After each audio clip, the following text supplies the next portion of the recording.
Aliens underestimated a human kid. That mistake grew up fast. The trade vessel Quiet Prophet moved through the darkness between stars, its engines humming a low and steady song.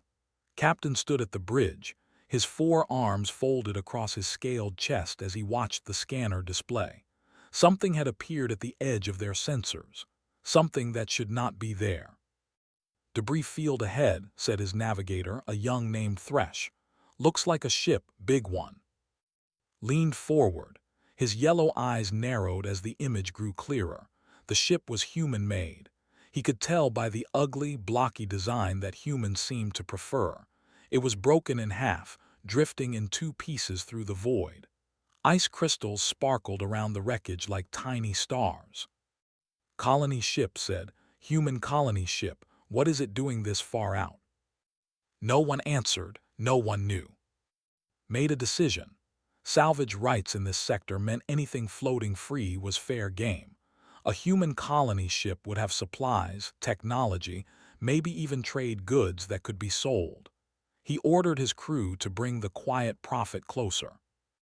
The boarding took 2 hours. Led the team himself, walking through corridors that had become tombs. The cold had killed most of them. The humans floated in the hallways, frozen solid, their faces locked in expressions of fear and pain. Had seen death before. He had caused death before. But something about this ship made his scales feel tight against his body. "Captain," called one of his crew, "you need to see this." Followed the voice to a small room near the back of the ship. It had been some kind of storage area, but someone had cleared it out and placed a single object in the center. An emergency pod. The kind designed to keep one person alive when everything else failed. The pod was still active. A small green light blinked on its surface. Checked the readout. His translator implant turned the human symbols into words he could understand. One life sign, small, young, a child. He opened the pod. Inside was a human girl. She could not have been more than 7 years old by human counting. She was thin and pale, her dark hair tangled and dirty. Her eyes were closed. As the warm air of the ship touched her face, she began to stir. Looked at her and felt nothing but annoyance. A child was useless. A child could not work, could not be sold for much, could not do anything but eat food and take up space. He considered closing the pod and leaving her to drift with the rest of the dead. But something stopped him.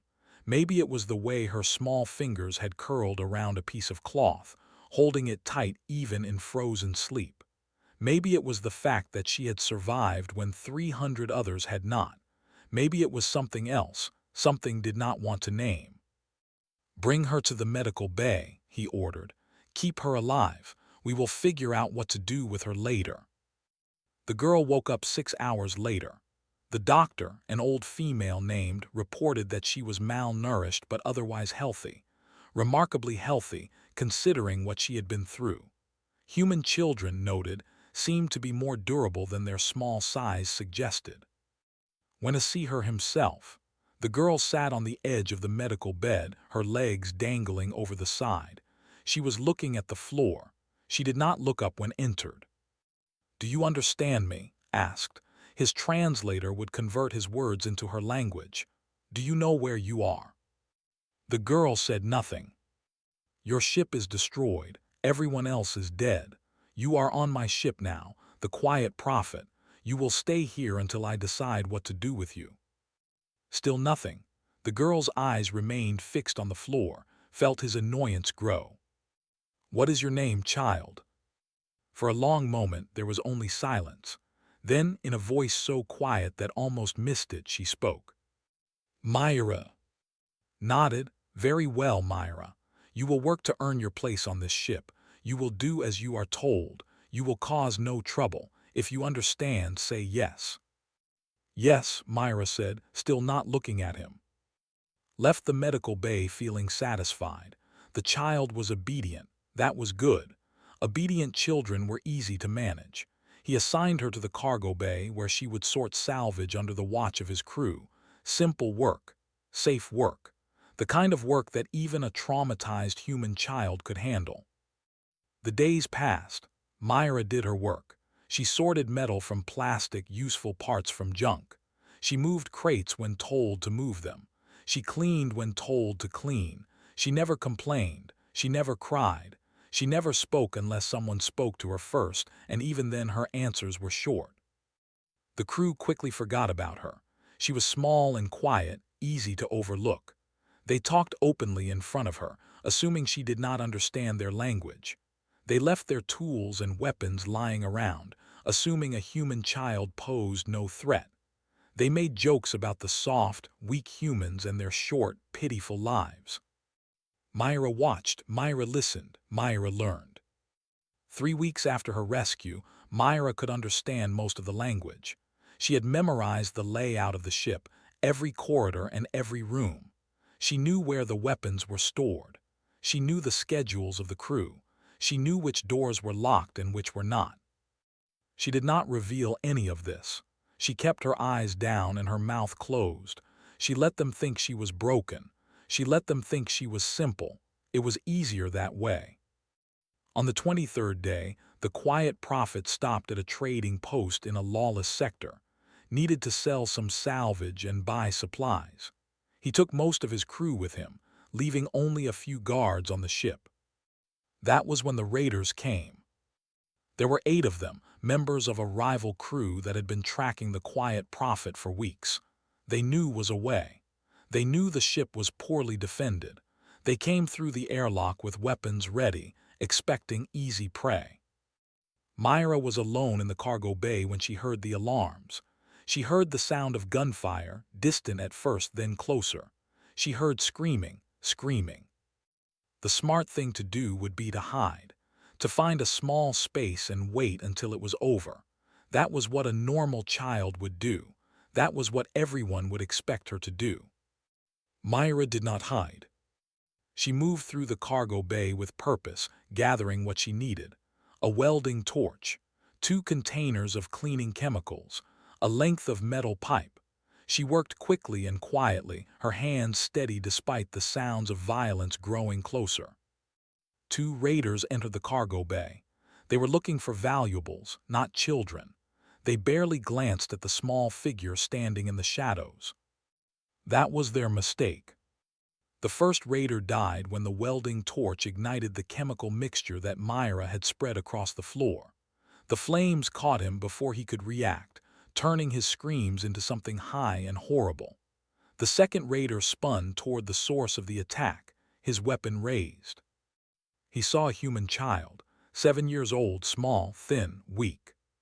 He hesitated. Myra did not hesitate. The metal pipe caught him across the knees, dropping him to the ground. The welding torch finished the job. When returned to his ship, he found 6 raiders dead or captured by his surviving crew. He found 2 more dead in the cargo bay, their bodies burned and broken. And he found Myra standing over them, the welding torch still in her hand. She was shaking. Her whole body trembled like a leaf in a storm, but she was not crying. Her eyes were dry and dark, and when she looked he saw something in them that he had never seen before in a human, something that made his scales prickle and his 4 hands twitch toward his weapons. It was not fear. It was not trauma. It was something older than both, something that had kept her species alive on a dangerous world long before they learned to build ships that flew between stars. Had heard stories about humans. Every spacefaring species had heard the stories. Humans were soft and weak, yes. They died easily to wounds that other species would survive. But they did not stop. They did not give up. They kept fighting long after any sensible creature would surrender, and they held grudges that lasted longer than some species lived. Had dismissed those stories as exaggeration. Looking at Myra now, he began to wonder if perhaps the stories did not go far enough. "Who taught you to fight?" he asked. "No one," Myra said. Her voice was flat and empty. "I learned."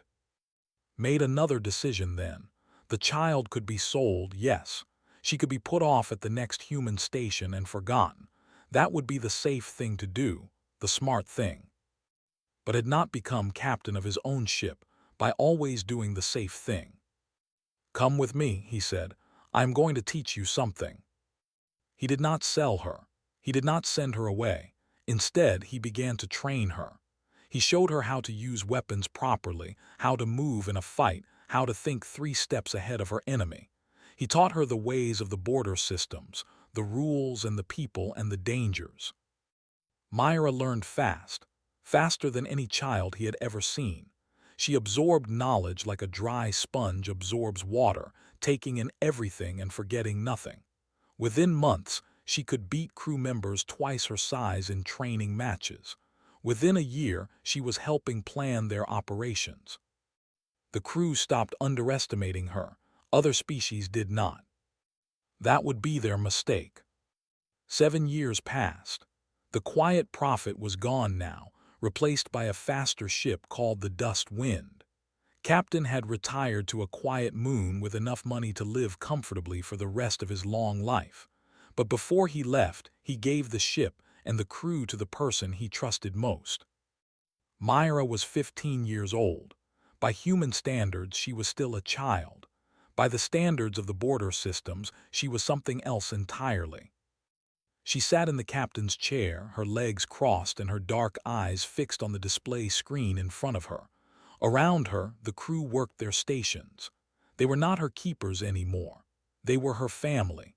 They followed her not because they had to, but because they chose to. "Contact ahead," said Thresh, who had grown from a nervous navigator into a skilled pilot. "Looks like a merchant convoy, 3 ships, light escort." "What are they carrying?" Myra asked. "According to the manifest, medical supplies, heading for the outer reach colonies." Myra considered this. Medical supplies meant sick people waiting, sick people who would die if the supplies did not arrive. She had no interest in causing that kind of suffering. "Let them pass," she said. "We are not pirates." Thresh nodded and adjusted their course. The Dust Wind slipped past the convoy like a shadow, unseen and unthreatening. That was another thing Myra had learned over the years. There was a difference between strength and cruelty. The truly powerful did not need to hurt everyone they encountered. They chose their battles. They picked their targets. They saved their violence for those who deserved it. And Myra had someone very specific in mind. The name was Combine. It was a corporation, one of the largest in the galactic economy. They dealt in mining, shipping, and 100 other industries. They had offices on 1,000 worlds. They employed millions of beings from dozens of species. They had also destroyed her colony ship. Myra had spent years confirming this. She had bribed officials, stolen data, interrogated people who knew things they should not know. Piece by piece, she had assembled the truth. The colony ship had not suffered an accident. It had been sabotaged. Combine had wanted the system where the colonists were heading. The mining rights alone were worth billions. But human law said that once a colony was established, the colonists had first claim to the resources. It was easier to make sure the colonists never arrived. 300 people, men, women, children, her mother and father, all of them erased so that a corporation could add a few more digits to its profit reports. Myra did not feel rage when she thought about this. She had felt rage once, years ago, when the truth first became clear. The rage had burned through her like fire, consuming everything else. She had wanted to fly straight to headquarters and kill everyone she could reach. But she had learned patience. Rage was a tool, not a master. It could be used or it could be put away. Right now it was put away. Right now she was thinking. The security director of Combine was unnamed. He was the one who had signed the orders. He was the one who had arranged the sabotage. He was the one who had turned her family into frozen corpses drifting in the void. Was old and careful. He had survived in his position for decades by never taking unnecessary risks. He surrounded himself with guards and barriers and layers of protection. Getting to him directly would be almost impossible. So Myra did not plan to get to him directly. Instead, she built a network. She collected allies and contacts and favors the way other people collected money. Every job she took moved her closer to her goal. Every deal she made added another piece to the puzzle. The crew helped. They had their own reasons to hate Combine. So did many others in the border systems. The corporation had made enemies everywhere, stepping on anyone who got in the way of profit. Myra found those enemies and gave them a reason to work together. She also studied. She learned about Combine's operations, its weaknesses, its secrets. She learned about the people who ran it and the people who protected it. She gathered evidence of their crimes, not just against her colony ship, but against dozens of other targets over the years. At 15, Myra had a reputation. In the lawless border systems, people whispered about the human girl who captained a crew. They said she could survive wounds that would kill any other species. They said she fought like something from a nightmare, fast and brutal and utterly without mercy. They said she held grudges that lasted forever and plans that stretched for years. The whispers reached Combine eventually. They reached. The security director was, with compound eyes and chitinous plates covering his body. He had lived for 3 centuries and expected to live for 3 more. He had seen threats come and go. He had watched enemies rise and fall. He did not take seriously the rumors about one human child. But something about the reports bothered him. It was not the violence or the reputation. It was the pattern. Most threats acted quickly, striking while their anger was hot. This human was different. She was not attacking rashly. She was not making demands or declarations. She was simply there at the edges, doing jobs that seemed random but somehow always connected back to interests. She was building something, could feel it even if he could not see it clearly. He doubled his security. He increased surveillance on his operations. He told himself that it was just caution, just good practice. A single human, regardless of reputation, could not threaten a galactic corporation. He told himself this. But at night, when the lights were low and the silence pressed in, he started keeping weapons near his sleeping pod, just in case. Years continued to pass. Myra grew taller and stronger. Her reputation grew with her. The dust wind became known throughout the border systems as a ship you did not want to cross. Myra herself became something close to a legend. But she did not let the legend distract her. She kept her eyes on the goal. She kept building her network, gathering her evidence, positioning her pieces. She was patient because she understood something that most species did not understand about humans. Humans lived short lives compared to many galactic species. A might live 200 years. A could live 500 or more. Humans rarely made it past a century, and often far less than that. But humans had evolved as persistence hunters. They had survived on a dangerous world not by being the strongest or the fastest, but by being the most stubborn. They could chase prey for days without stopping. They could wait out any opponent. They could plan across years and decades while their enemies expected them to burn out in months. Myra had learned this lesson from her ancestors, passed down through blood and bone and instinct. She would not burn out. She would not stop. She would finish what she had started, no matter how long it took.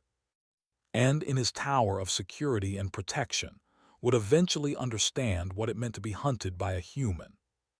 Myra was 22 years old when she finally made her move. It was not a single attack. It was not an assassination or a bombing or any of the crude methods that had prepared for. It was something far more complete. It was an ending. The first sign that something was wrong came when 3 supply routes went dark on the same day. Ships simply vanished, their cargoes never arriving at their destinations. The company sent investigators to find out what happened. The investigators vanished too. Then the information started to leak. Financial records showing illegal payments.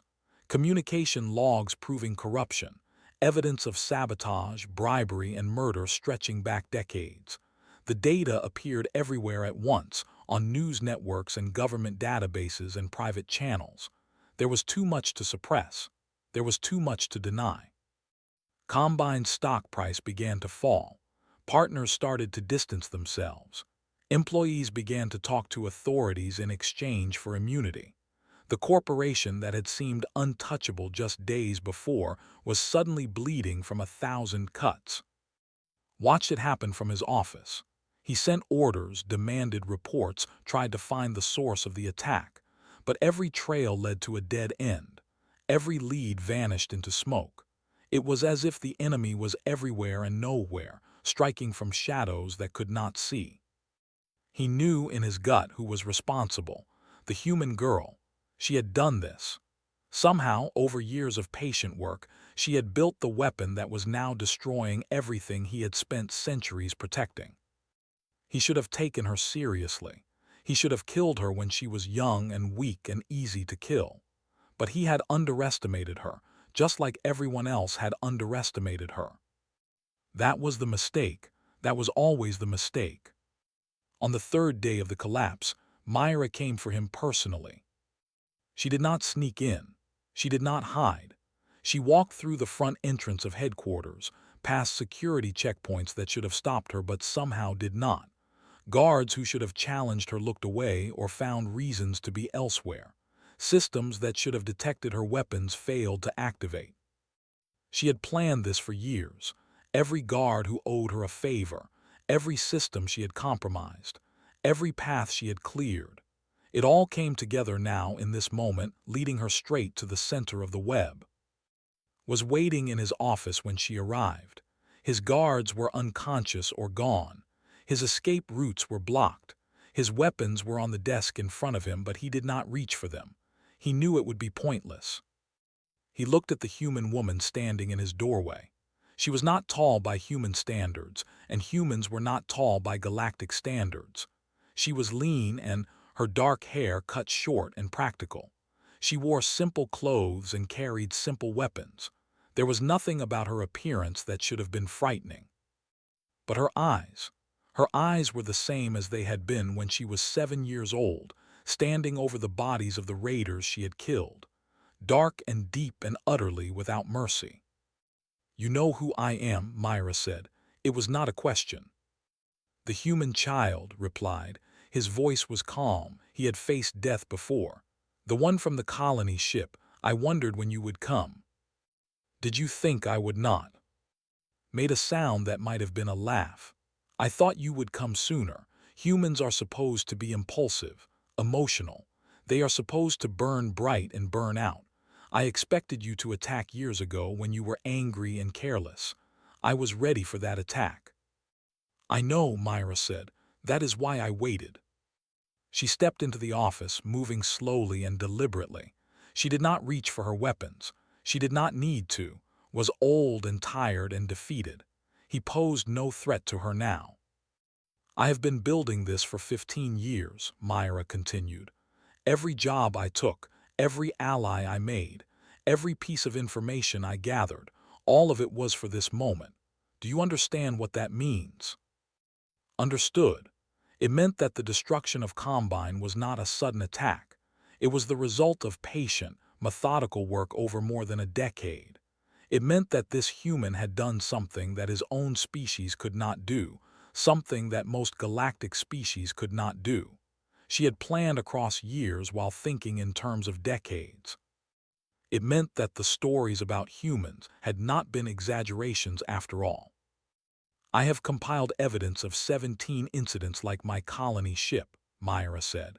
17 times that Combine destroyed innocent lives for profit.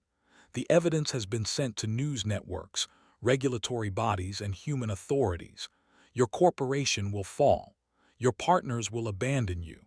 Your legacy will become a warning that others remember for centuries." Said nothing. There was nothing to say.